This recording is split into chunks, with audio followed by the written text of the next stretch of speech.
그리스도인들에게도 귀신 들림이 가능한가? 하이저는 귀신을 말하다 흑암의 권세들에 대해 성경이 실제로 말하는 것들이라는 책의 마지막 제4부에서 그와 같은 질문을 제기합니다. 악한 영, 더러운 영, 부정한 영 등과 동일시되기도 하는 귀신은 하이저에 의하면 창세기 6장에 나오는 거인 네피림들이 죽은 후 그들의 몸으로부터 나온 탈육신화된 악한 영들을 지칭합니다. 네피림들은 하나님의 타락한 아들들, 즉 천군 혹은 천상회의 구성원들의 일부가 자연의 순리를 거스른 채 범주의 경계를 훼손하고 사람의 딸들과 결합하여 출산된 거인들입니다. 하나님의 아들들이 사람의 딸들의 아름다움을 보고 자기들이 좋아하는 모든 여자를 아내로 삼는지라 당시의 땅에는 네피림이 있었고 그 후에도 하나님의 아들들이 사람의 딸들에게로 들어와 자식을 낳았으니 그들은 용사라 고대의 명성이 있는 사람들이었더라. 키가 3미터 정도 되는 거인 네피림들은 신체적 이점을 이용하여 주변 사람들을 억압했습니다. 창세기에 나오는 3차에 걸친 초자연적 존재들의 반역들 중에서 네피림들의 출현을 2차 반역으로 보는 하이저는 이 네피림들이 죽은 후 그들의 몸에서 나온 탈신체화된 악한 영들을 귀신의 기원으로 봅니다. 이들은 노아의 홍수 이후에도 계속 살아남게 됩니다. 그 2차 반역에 앞서 창세기 3장에 나오는 에덴에서의 1차 반역을 일으킨 신적 존재, 즉 뱀으로 가장하여 인간에게 접근한 초자연적 존재도 천군 혹은 천상회의 일원이었습니다. 천군은 창세전부터 하늘에 속했던 영적 존재들로서 인간 창조의 목격자들이었고 하나님의 아들들, 히브리어로 분의 엘로힘으로도 불린 신적 존재들입니다. 이 천군의 구성원들로 이루어진 천상회의, 즉 하나님의 통치기구에 속해 있었던 그 최초의 반역자는 하나님의 목적에 적대적인 대적자가 되었고 그 결과 결국 땅으로 추방되었으며 천상회의의 구성원 자격을 잃었습니다. 그 원조 반역자는 제2성전기, 즉 구약과 신약의 중간기에 사탄이라는 고유명사 이름을 얻게 되었습니다. 그 원조 반역자는 계속 인류를 속이고 인간이 하나님으로부터 멀어지도록 조장합니다. 예를 들면 신명기 18장 9절부터 13절에서는 내 하나님 여호와께서 내게 주시는 땅에 들어가거든 너는 그 민족들의 가증한 행위를 본받지 말 것이니 그의 아들이나 딸을 불 가운데로 지나게 하는 자나 점쟁이나 기흉을 말하는 자나 요술하는 자나 무당이나 진언자나 신접자나 박수나 소원자를 너희 가운데에 용납하지 말라. 이런 가증한 일로 말미암아 내 하나님 여호와께서 그들을 내 앞에서 쫓아내시느니라. 라는 모세의 명령을 볼 수 있는데 하나님께서 미워하시는 이런 가증한 일, 즉 신비적 현상 혹은 비밀스러운 숨겨진 지식 등을 추구하는 행동들인 다양한 주술 관행들은 그 배후에 원조 반역자, 즉 사탄의 영향력이 있습니다. 미래를 예언하기 위해 영적 영역과 접촉하는 초자연적 방법들을 사용하는 행동들을 조장하는 세력의 배후에 사탄이 있기 때문에 하나님은 이스라엘에게 이 관행을 단호히 금지하셨습니다. 오늘날에도 점성술, 점 등과 연관된 관행에 사람들이 매료되는 것은 미래에 대한 지식을 통해 예측 불가능한 그 미래를 통제하려는 욕망에서 비롯됩니다.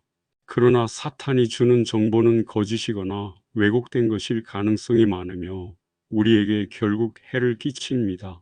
최초의 반역을 일으킨 그 신적 존재는 하나님으로부터 분리되고 귀신들과 부패한 신들을 포함한 흑암의 권세들 사이에 위계 질서를 형성하여 그 우두머리가 되었습니다. 성경에서 흑암의 권세들 혹은 흑암의 왕국은 제.악, 영적 무지 상태, 하나님으로부터의 분리 등을 특성으로 합니다. 원조 반역자 사탄과 인류는 창세기에서 에덴으로 묘사된 하나님과 더불어 사는 하나님의 임재로부터 분리되었습니다. 그러나 하나님은 인류를 방치하지 않고 속량하기 위해 지상에 하나님의 통치와 임재를 복원하기 위한 계획을 착수하셨습니다. 하이저가 말하는 것과 같이 인간과 맺은 언약의 성공을 위해 하나님의 형상을 완벽하게 담지한 자, 곧 인간이자 아브라함과 다윗의 후손으로 성육신한 하나님이신 예수 그리스도의 삶과 그분의 사역이 필요했기 때문입니다. 흑암의 권세들로부터의 해방이 세상의 빛이신 예수 그리스도의 죽음과 부활과 승천을 통해 가능하게 되었습니다. 그가 우리를 흑암의 권세에서 건져내사 그의 사랑의 아들의 나라로 옮기셨으니 그 아들 안에서 우리가 속량 곧 죄사함을 얻어도다. 내가 날마다 성전에서 너희와 함께 있었으나 너희는 내게 손을 대지 않았다. 그러나 지금은 너희의 때요 어둠의 권세가 판을 치는 때다. 우리의 씨름은 혈과 육을 상대하는 것이 아니요 통치자들과 권세들과 이 어둠의 세상 주관자들과 하늘에 있는 악의 영들을 상대함이라. 그러므로 하나님의 전신 갑주를 취하라. 이는 악한 날에 너희가 능히 대적하고 모든 일을 행한 후에 서기 위함이라.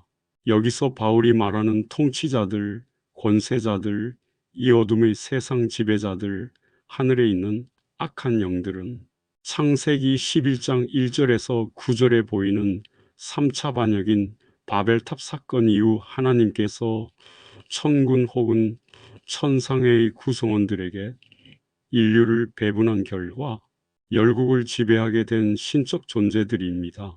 가장 높으신 분께서 여러 나라의 땅을 나누어 주시고 인류를 갈라놓으실 때 하나님의 아들들의 수요대로 민족들의 경계를 갈라놓으셨다. 그러나 주님의 몫은 그의 백성이니 야곱은 그가 차지하신 유산이다.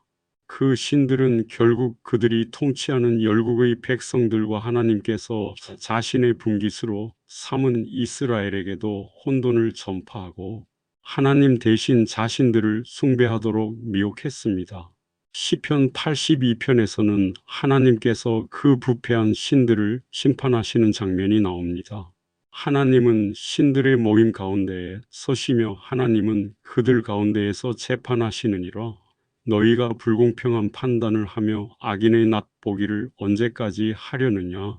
가난한 자와 고아를 위하여 판단하며 곤란한 자와 빈궁한 자에게 공의를 베풀지며 가난한 자와 궁핍한 자를 구원하여 악인들의 손에서 건질지니라 하시는도다. 그들은 알지도 못하고 깨닫지도 못하여 흑암 중에 왕래하니 땅의 모든 터가 흔들리도다.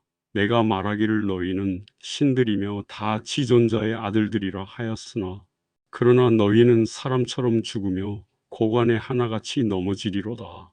바벨에서 열국을 배정받은 후 부패하게 된 신들과 귀신들을 지휘하는 흑암의 권세들의 우두머리, 즉 사탄 마귀를 바울은 이 세상의 신 혹은 이 세대의 신으로 지칭합니다.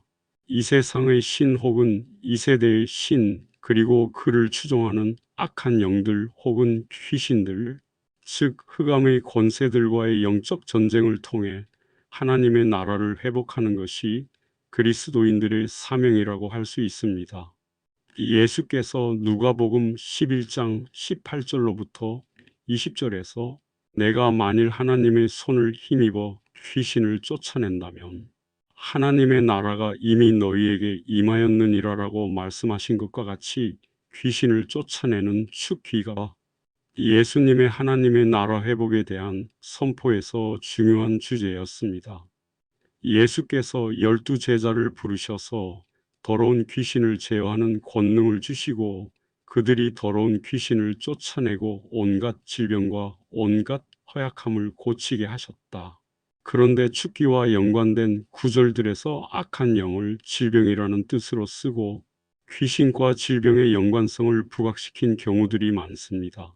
악한 영들이 인간을 괴롭히는 한 가지 방법이 질병 유발이기 때문입니다. 그때 예수께서는 질병과 고통과 악령으로 시달리는 사람을 많이 고쳐주시고 또 눈먼 많은 사람을 볼 수 있게 해주셨다. 악한 귀신에게 고통을 당하던 사람들은 고침을 받았다. 그것은 귀신 들린 많은 사람에게서 악한 귀신들이 큰 소리를 지르면서 나갔고 많은 중풍병 환자와 지체장애인이 고침을 받았기 때문이다. 심지어 사람들이 바울이 몸에 지니고 있는 손수건이나 두르고 있는 앞치마를 그에게서 가져다 앓는 사람 위에 얹기만 해도 병이 물러가고 악한 귀신이 쫓겨나갔다. 마태, 마가, 누가복음서, 즉 공관복음서는 예수님을 위력적인 치유자와 진정한 축기의 능력을 지닌 자로 그립니다. 앞에서 언급했던 그리스도인의 귀신 들림이 가능한가라는 질문에 대해 하이저는 다음과 같이 자신의 의견을 피력합니다. 그리스도의 몸에 속한 자는 사탄이나 귀신의 소유가 될 수 없다. 그리스도의 몸된 교회는 하나님이 자기 피로 사신 교회다. 믿는 자 안에는 성령과 그리스도가 내주하신다. 따라서 신자들이 하등한 귀신 권세의 소유가 된다는 것은 앞뒤가 맞지 않는다 라는 것입니다. 이 비밀은 너희 안에 계신 그리스도 신이 라는 말씀과 같이 예수께서 내주하시는 그리스도인들에게는 하나님 가족의 구성원이라는 새로운 정체성이 부여됩니다. 그런데 그리스도인은 사탄이나 악한 영의 소유가 되지는 않지만 디모나이즈드 상태, 즉 사탄과 악한 영의 영향력 아래 놓일 수 있습니다. 디모나이제이션은 핍박과 괴롭힘, 거짓교사에 사로잡힘, 죄의 종노릇 등의 양상으로 나타날 수 있습니다. 그러므로 그리스도인들은 다음과 같은 베드로의 충고를 명심할 필요가 있습니다. 근신하라, 깨어라, 너희 대적 마귀가 우는 사자같이 두루다니며 삼킬 자를 찾나니 너희는 믿음을 굳건하게 하여 그를 대적하라. 이는 세상에 있는 너희 형제들도 동일한 고난을 당하는 줄을 압니다. 이 책의 결론 부분에서 하이저는 다음과 같이 쓰고 있습니다. 제자로서 우리는 거짓 가르침과 유혹과 제약된 삶의 방식으로 다가오는 귀신 들림을 피하기 위해 스스로 무장해야 한다. 영적 전쟁은 복음과 영적 진리를 견지하며 기도 충만하고 인내하는 의로운 삶을 사는 것이다. 모든 그리스도인이 감당해야 할 사명은 하나님 나라를 확장하고 흑암의 왕국이 물러가게 하는 수단인 지상명령의 수행.